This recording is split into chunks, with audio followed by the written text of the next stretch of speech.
It's good. It's really good. I think, you don't expect things to remain as crazy as they were in the beginning. Obviously, it's almost normal for them to dwindle. And I think I remember it in the most realistic way. I remember anything I've done in the series. Like, I didn't want to remember neuroses. I didn't want to remember choices or weird actory thoughts. Like, I just wanted to walk down the aisle and actually have the experience, and it felt ceremonial in a really odd way. It was awesome. Crazy. I didn't even think it would be like this with the first one. Obviously, no one thinks the reaction to the movie is going to be like this, but it's incredible. I mean, it's a really sweet scene. Kristen was terrified about doing it, and so you kind of feel like you have to sort of do something at the other end. But no, hopefully it's a really sweet scene. It's a beautiful dress. It's amazing. It's been a long process, but it's been a journey for all of us, and we really are family by this point. But it's amazing to be back here a year later, and the fans still be here. It continues to blow our mind. Huge moment. I mean, it's been built up for so long, so it was great to see Kristen in the dress. We kind of know this is going to happen. We hop on here, we see it, and it's still. I can say you get used to it, but you never do. I mean, the love and support that these fans have is always humbling and overwhelming, and very grateful to be a part of it. Kids are off on their honeymoon. We sent them off after the marriage. Life is good. And then they call and tell us they're having this baby, which nobody knows what it is.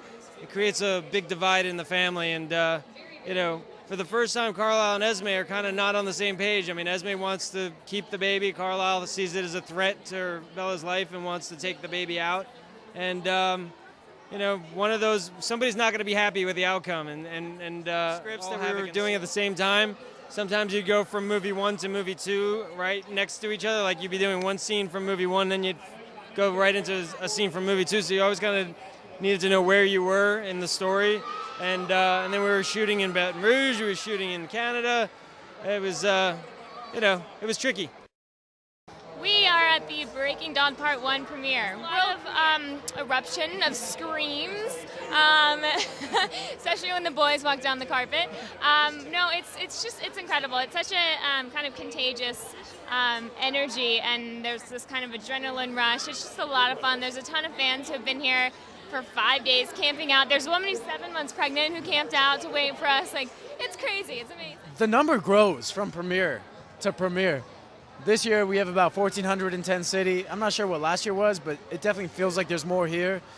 And you always just think like, okay, how could this premiere beat last premieres? And they always do. And you're like, is it ever going to plateau? Because we're just so lucky. We're the luckiest actors in the world to have such devoted fans come out in the freezing cold, spend days camping out, and then show up here. It's just really special. It's so angelically beautiful. And Rob, handsome, all of us dressing up. It just felt so real. I love Vancouver. I love Baton Rouge. It was just such a great, enjoyable movie because we also had more cast in there. So I know Rob and Kristen and Taylor, they work a lot, so we have downtime, but it's great to share that with the rest of the Colons and then the 20 other new cast. It's been really nice. I feel like over the years, the only thing that's changed is that it's less scary and more it's very positive, and it's nice to connect with the people that are the reason. Rosalie is finally getting, I guess basically the greatest gift in life can offer, and so you see her smile, you see her being, happy and light.